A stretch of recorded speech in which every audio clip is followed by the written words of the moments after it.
Graphing with transformations, exponential functions. So as a reminder, we have a base, and that base will dictate if our graph is a growth or a decay, and then our x value will be in the exponent.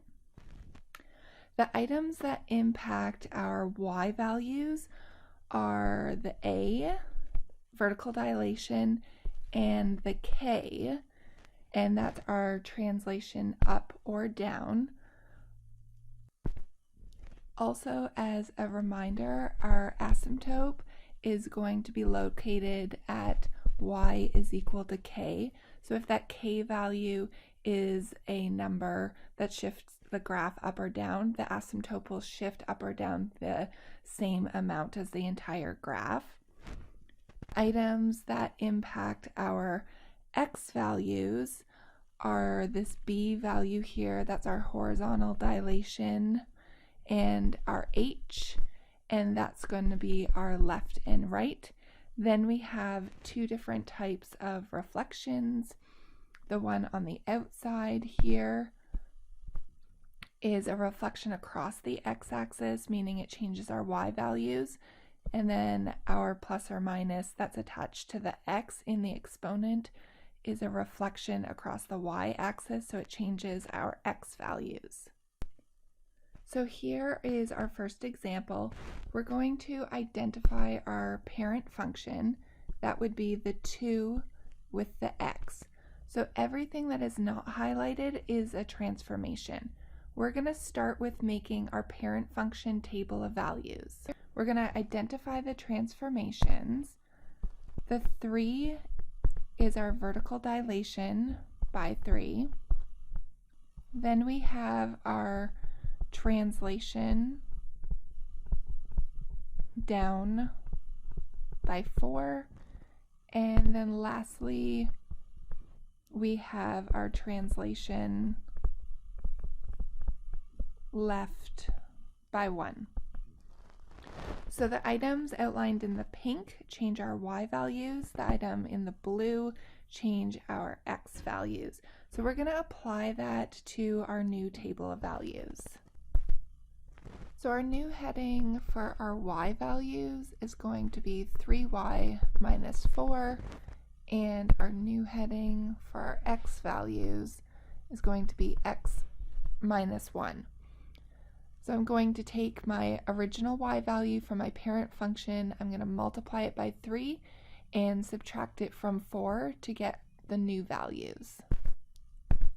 So I paused it for a second and did the math to identify the new x and y values, and now we're going to plot. Before I do that, I'm going to identify the new asymptote. So the new asymptote is y is equal to k, and the k value is -4.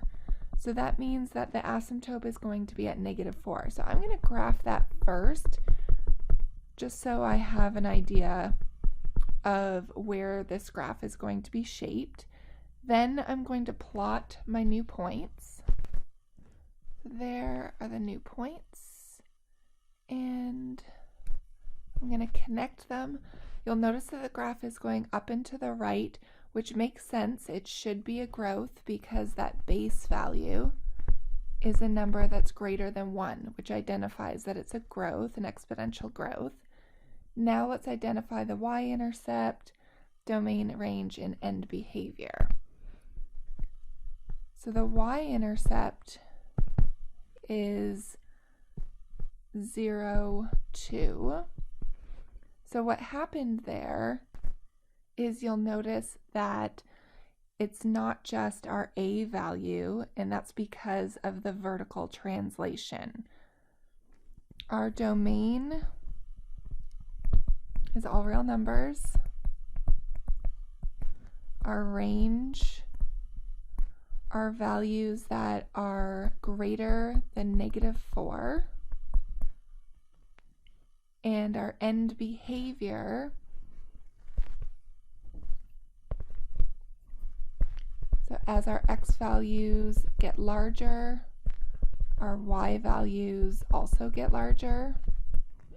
And as our x values get smaller, our y values approach that asymptote, and the asymptote is at -4. For the next question, we have a parent function of 1/4 x, and I actually like rearranging these when the vertical translation is in the front, so I'm going to rewrite this. It's going to look very similar. The only difference is that I'm going to add that 1 to the end. And don't forget that this is going to be our asymptote, so it's going to be y is equal to 1.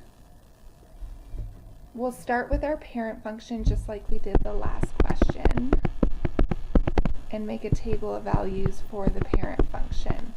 We'll use the x values, -1, 0, and 1.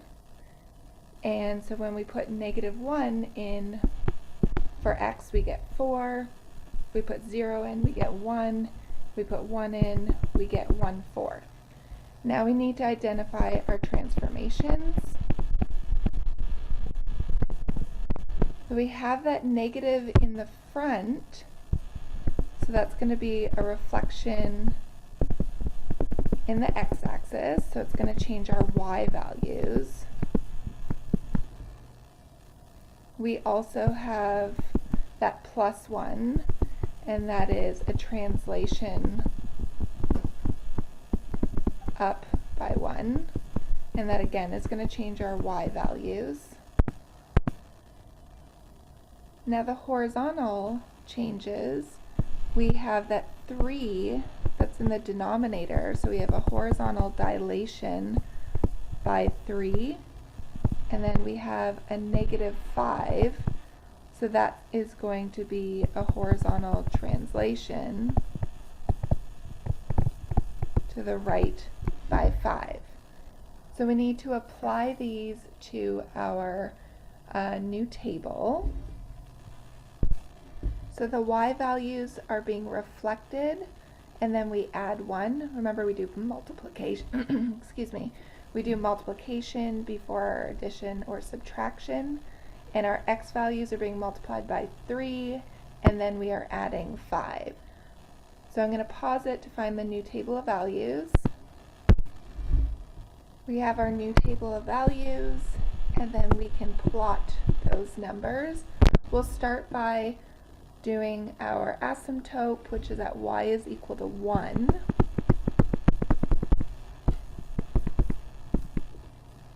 Then we have 2, -3, 5 and 0, and 8 3/4.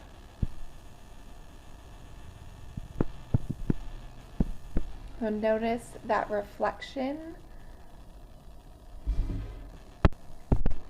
So for this one, we're actually not going to find the y-intercept because it didn't come on our graph. Naturally, if you wanted to solve for the y-intercept, you can set x is equal to 0. For domain, again, we have all real numbers, so -infinity to +infinity. Our range will be negative y values up to 1, which is our asymptote. End behavior. So as our x values get larger, the y values are actually approaching the asymptote. And as our x values get smaller, the y values go towards -infinity and get smaller. In the next question, we're asked to come up with the equation of the exponential function. So these questions are a little bit more challenging, but we're going to take them step by step. What's nice is the graph is telling us what the parent function is. So you'll notice that the parent function says 1/3 raised to the exponent x, so it looks like it should be a decay, and that's exactly what we have. You'll also notice that the asymptote is at y is equal to 0, so that means that we don't have a translation up or down. So I'm just going to put an x there.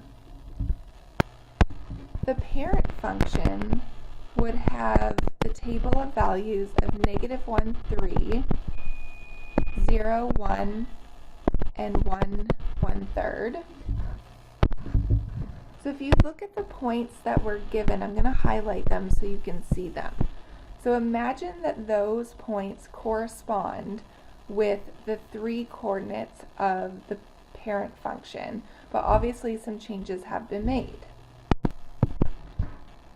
If I plot the parent function, this middle point of the parent function, that would be 0, 1. So notice that this point corresponds with the middle coordinate on the graph that we're given. So it has been shifted or translated 2 units to the left.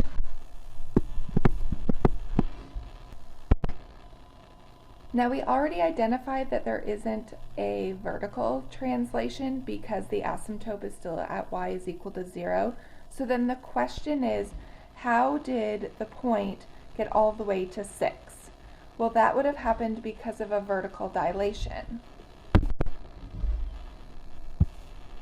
So if the point should be at negative 2, 1, but now it's at negative 2, 6, that means it has a vertical dilation by 6. Now let's switch and think of horizontal dilation. If you go back to our original parent function table, between our x values is 1 unit. Well, you can see that between our x values on the graph is more than 1 unit. It's actually 4 units. So that means that we have a horizontal dilation by 4 units.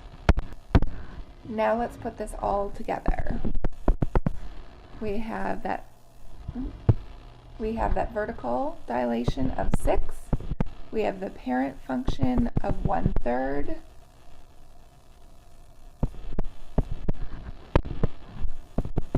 Then we have the translation to the left by 2, so we will be adding 2. And because we have a horizontal dilation of 4, we will divide it by 4 in our equation. Here is the last question. Again, I'm asking you to come up with the equation of the exponential function. And I'm giving you the parent function, which is y is equal to 4 to the x. So instead of going through this one, I'm actually going to let you do this on your own. So please pause and go through the similar steps that I did in the previous equation. Then you can check your answer. So pause now.